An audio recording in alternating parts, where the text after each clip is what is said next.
Assalamualaikum warahmatullahi wabarakatuh. Salam sejahtera untuk kita semua. Semoga kita selalu dalam bimbingan Allah Subhanahu wa taala dan selalu diberi kelancaran dalam berbagai hal. Dalam video kali ini, saya dan teman-teman saya akan membahas tentang pengertian pola bilangan. Tak kenal kata sayang, maka izinkan saya untuk memperkenalkan anggota-anggota yang akan berbicara atau menjelaskan tentang pengertian pola bilangan pada video kali ini. Yang pertama ada Ardia Pramesti, yang kedua ada Eva Nur, yang ketiga ada saya sendiri, Dona Pratiwi Setiwardani, dan yang terakhir ada Nadia Putri Farma. Pengertian pola bilangan. Pola bilangan adalah sebuah barisan yang membentuk pola tertentu sehingga dapat diperoleh rumus umum untuk menentukan suku ke N dari suatu pola bilangan.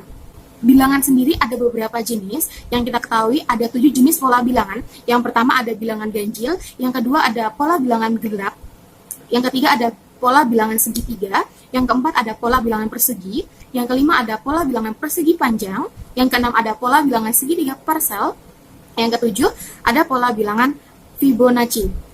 Yang pertama ada bilangan ganjil. Mungkin kita semua sudah tahu apa itu bilangan ganjil, tetapi pengertian umumnya pola bilangan ganjil ini adalah barisan loncat yang terdiri atas kumpulan beberapa bilangan ganjil. Jadi dia bisa seterusnya, dan seterusnya. Barisan bilangan yang merupakan pola bilangan ganjil adalah yang sudah kita ketahui 1, 3, 5, 7, 9, dan seterusnya.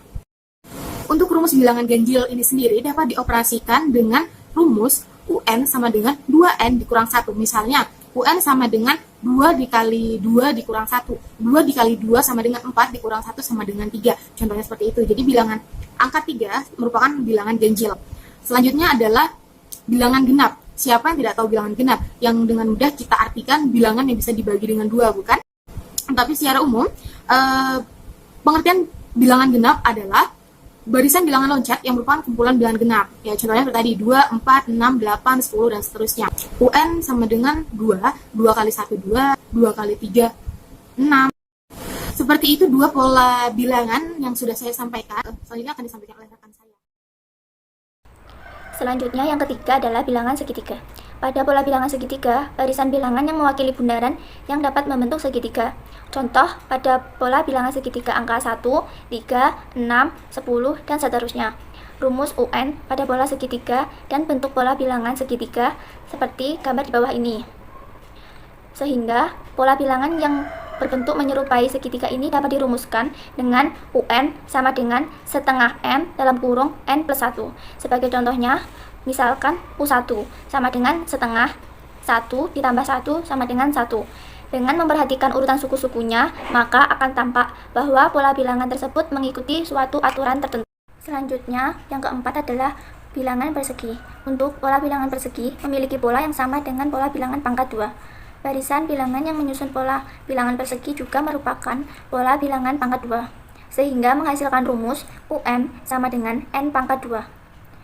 Pola bilangan persegi dapat dinyatakan sebagai pangkat 2 dari suatu bilangan. Contohnya, pola bilangan dari angka 2, 4, 9, 16, dan seterusnya. Perhatikan pola suku-sukunya seperti gambar di bawah ini. Selanjutnya, yang kelima adalah bilangan persegi panjang. Contoh pola bilangan persegi panjang yaitu angka 2, 6, 12, 20, dan seterusnya. Rumus UN untuk pola bilangan persegi dapat dilihat dari bentuk pola bilangan seperti pada gambar berikut. Sehingga rumus UN sama dengan N dalam kurung N plus 1 dan N merupakan bilangan positif. Selanjutnya yang keenam adalah pola bilangan segitiga Pascal. Pola bilangan segitiga Pascal merupakan jumlah bilangan-bilangan dari setiap baris pada segitiga Pascal. Contoh, pada baris keempat dari segitiga Pascal terdiri atas barisan bilangan 1, 2, dan 1. Sehingga bilangan U4 sama dengan 1 ditambah 2 ditambah 1 sama dengan 4. Barisan bilangan segitiga Pascal adalah 1, 2, 4, 8, 16, 32, dan seterusnya. Bentuk pola bilangan segitiga Pascal dapat dilihat seperti gambar berikut. Sehingga rumus UN sama dengan N-1 ditambah N-2. Selanjutnya, yang ketujuh, bilangan segitiga Fibonacci. Pola bilangan Fibonacci adalah pola bilangan rekursif, pemanggilan ulang atau pengulangan, yang ditemukan oleh matematikawan yang berbangsaan Italia yang bernama Leonardo da Pisa. Pola bilangan Fibonacci diperoleh dari menyuplahkan dua bilangan sebelumnya. Contoh barisan Fibonacci adalah 1, 1, 2, 3, 5, 8, 13. Dengan demikian, Dengan memperhatikan urutan bilangannya, maka akan tampak bahwa bilangan tersebut mengikuti suatu aturan, sehingga diperoleh rumus suku ke n adalah UN. Selanjutnya, barisan sebagai suatu fungsi. Salah satu cara untuk menentukan rumus suku ke n suatu barisan adalah dengan memperhatikan selisih antara dua suku yang berurutan. Bila pada satu tingkat pengerjaan belum diperoleh selisih tetap, maka pengerjaan dilakukan pada tingkat berikutnya sampai diperoleh selisih tetap. Suatu barisan disebut berderajat 1 bila selisih tetap diperoleh dalam satu tingkat pengerjaan. Sedangkan suatu barisan dibilang berderajat 2 bila selisih tetap diperoleh dalam dua tingkat pengerjaan, dan seterusnya.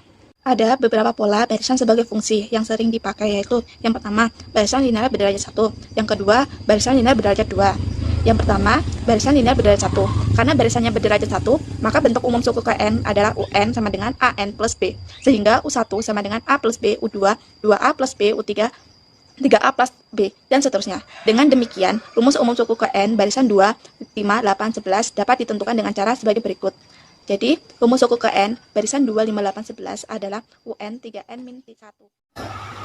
Yang kedua, barisan linear berderajat 2. Karena biasanya berderajat 1, maka bentuk umum suku ke n adalah UN sama dengan AN2 plus BN plus C. Dengan demikian, U1 sama dengan A plus B plus C, U2 sama dengan 4A plus 2B plus C, U3 sama dengan 9A plus 3B plus C, dan seterusnya. Setelah itu kita cari dulu selisih antara suku ke-1, ke-2, ke-3, dan ke-4.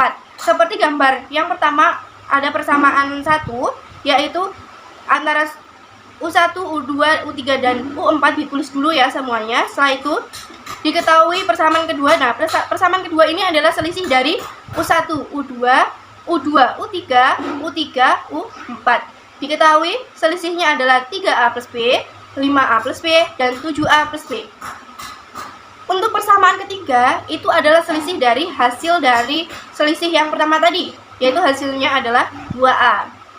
Dengan demikian, rumus umum suku ke n barisan 5, 8, 13, 20, 29, dan seterusnya dapat ditentukan dengan cara yang pertama kita cari dulu selisihnya, seperti kita mencari selisih pada suku pertama tadi, yaitu kita tulis dulu barisannya 5, 8, 13, 20, 29.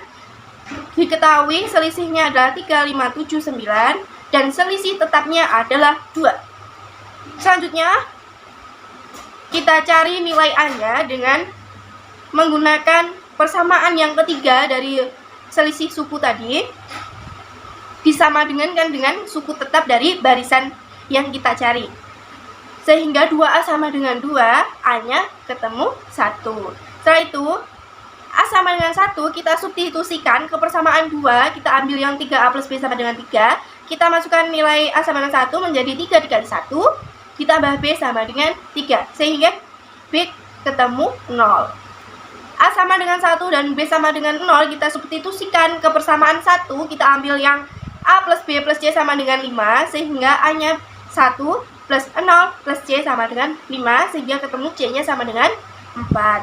Jadi, rumus suku ke n barisan 5, 8, 13, 20, 29, dan seterusnya adalah UN sama dengan n kuadrat plus 4. Selanjutnya ada contoh soal. Tentukan 5 suku pertama dari barisan bilangan dengan rumus UN sama dengan 2N plus 2. Nah, ini sudah diketahui ya rumusnya. Sehingga langsung saja kita cari U1, U2, U3, U4, U5 dengan mengganti N sama dengan sukunya, yaitu U1 sama dengan 2 dikali 1 ditambah 2 sama dengan 4, U2, 2 dikali 2 ditambah 2 sama dengan 6, U3, 2 dikali 3 ditambah 2 sama dengan 8, U4, 2 dikali 4 ditambah 2 sama dengan 10, U5 sama dengan 2 kali 5 ditambah 2 sama dengan 12. Jadi barisannya adalah 4, 6, 8, 10, 12. Selanjutnya ada latihan soal. Teman-teman semua bisa mencoba ya di rumah. Semoga bisa membantu kalian belajar. Kesimpulan dari materi kali ini adalah yang pertama, dengan memperhatikan pola kita dapat menentukan rumus suku ke n dari suatu barisan. Yang kedua, jika rumus suku ke n dari suatu susunan bilangan diketahui, maka kita dapat menyusun barisan bilangan tersebut.